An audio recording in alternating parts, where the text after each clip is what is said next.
Mais aujourd'hui, trop, c'est trop. Comment peut-on, avec des avions de l'État surinamien, Suriname Airways, envoyer ces avions chercher prétendument des réfugiés au Suriname?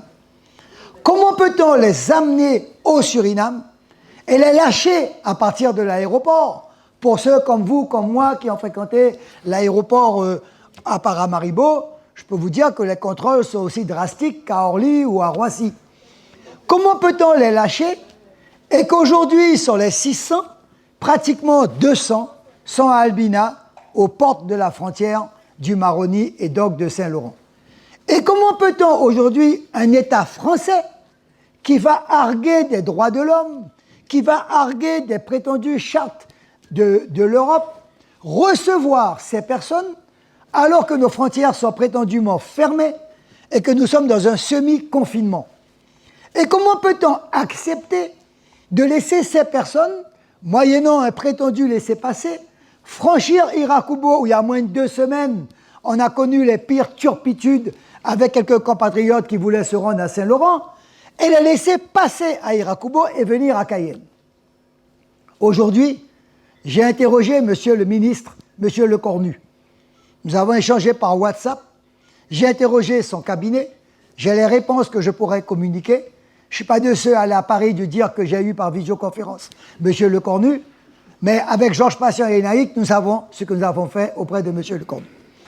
Je dis qu'aujourd'hui, la situation de la Guyane a atteint un seuil qui est inacceptable. Non pas parce que ce sont des réfugiés prétendument d'Haïti, mais parce que là, nous avons un problème de corruption au niveau de l'État. Et je ne m'excuserai pas de ce que j'ai dit. Parce que quand je suis allé à Belém et que j'avais prononcé un discours sur l'orpaillage illégal, j'avais fini par dire que Oyapoké n'aurait pas connu la florissance qu'Oyapoké a s'il n'y avait pas l'orpaillage illégal de la Guyane. Certains députés m'avaient demandé de m'excuser. Je ne l'ai pas fait, mais je suis resté quand même 3-4 mois sans mettre les pieds au Brésil. Aujourd'hui, nous avons eu plusieurs visioconférences avec des ministres que je respecte au Suriname.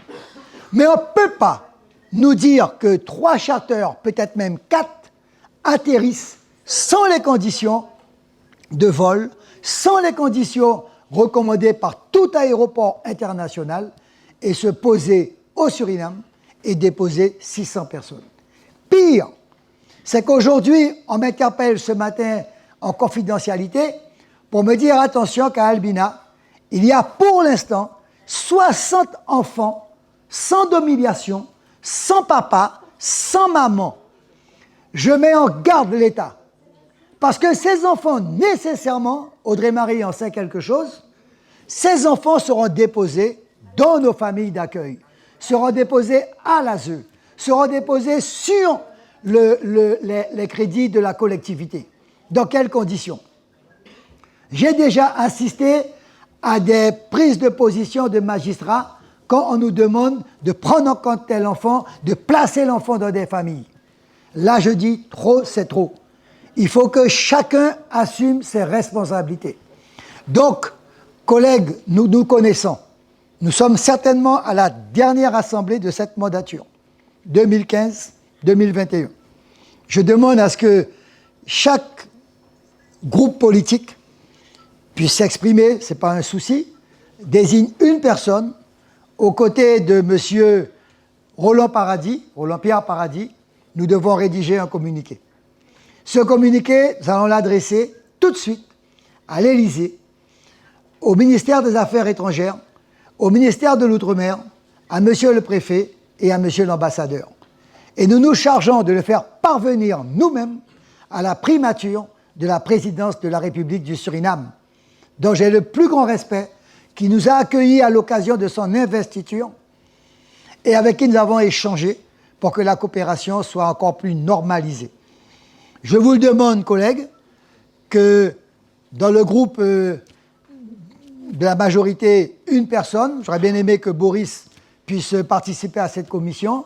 Dans votre groupe, vous désignez peut-être 1 ou 2 personnes, ainsi que chez nous, mais qu'avant qu'on ait terminé cette assemblée, que nous fassions une lecture commune de ce communiqué et que mon administration se charge de l'adresser très rapidement aux destinataires que j'ai donc mentionnés.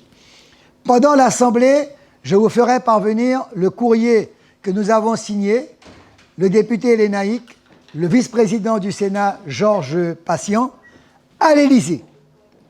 Parce qu'aujourd'hui, j'ai décidé, depuis hier soir, de franchir un autre cap. Maintenant, on va saisir l'Élysée. Et je le dis bien, pour les personnes qui interprètent nos propos, ce n'est pas une question qui n'est pas humaine. Ce n'est pas une question qui relève de la défiance de l'autre. Nous avons des compatriotes d'origine haïtienne, mais français, qui siègent ici, qui connaissent mes relations avec la communauté haïtienne, mais aujourd'hui, il faut dénoncer cette posture qui vise à faire croire que la Guyane a la capacité d'accueillir, dans le cadre d'un prétendu seuil migratoire de réfugiés politiques, donc d'asile, alors que le territoire aujourd'hui n'a pas les moyens en logement, en optimisation de conditions de vie.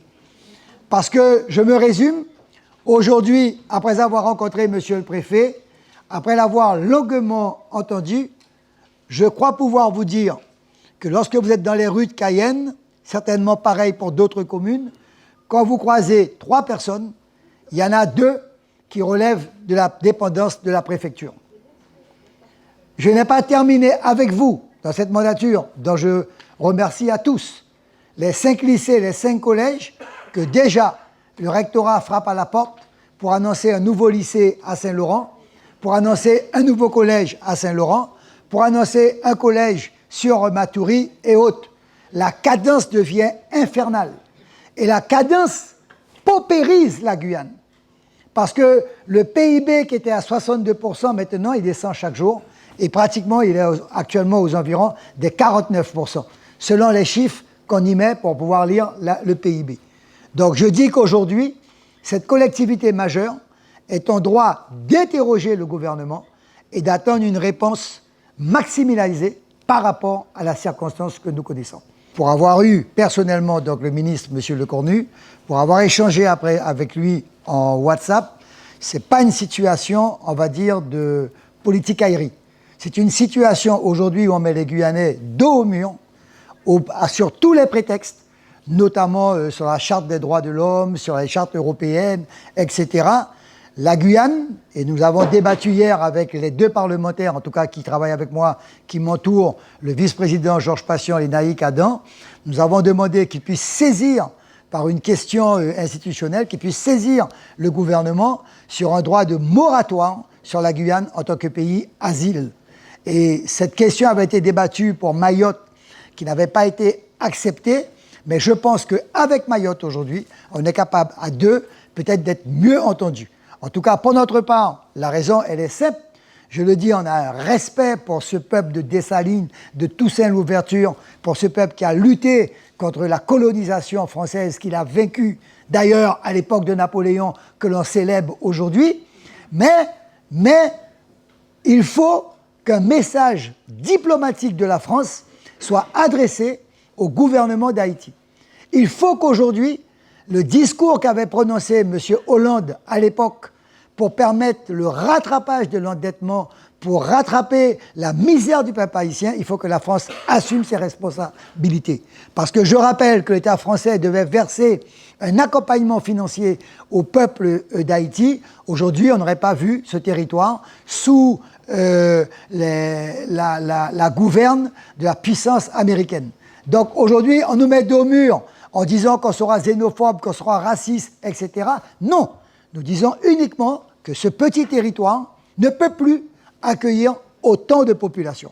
Et en plus, on mettra la CTG devant ses responsabilités, parce que non seulement nous devrons après relancer la procédure avec les maires des écoles, des collèges, des lycées, mais là, voilà-t-il pas qu'à Paramaribo, sur les premiers chiffres que nous avons, je tiens à saluer également notre agent qui est à Paramaribo, Mme Anne Mathieu, il y a un gros travail qui est fait, et là, on apprend ce serait normalement une centaine d'enfants qui auraient pris l'avion, mais on sait à peu près plus de 60 qui seraient du côté de Mongo ou d'Albina. Ça veut dire qu'il n'y a qu'une visée, sans vouloir affouler la population, c'est de traverser le fleuve. Et comment on peut dire qu'il y a des frontières fermées Ça veut dire où l'effectif militaire n'est plus là, où l'effectif militaire est déplacé ailleurs, où elle est insuffisante, mais en fait, les frontières ne sont pas fermées. Et donc, voilà les vraies questions aujourd'hui. Et donc, moi, je ne veux pas que demain, on associe les élus comme des complices à un moment où c'est l'État français qui est défaillant. Si on veut faire de l'immigration au titre des réfugiés politiques, eh bien, Air France, on met des Boeing à partir d'Haïti, Port-au-Prince, on les amène à Paris, au Val-de-Marne, en Aquitaine et ailleurs. Voilà.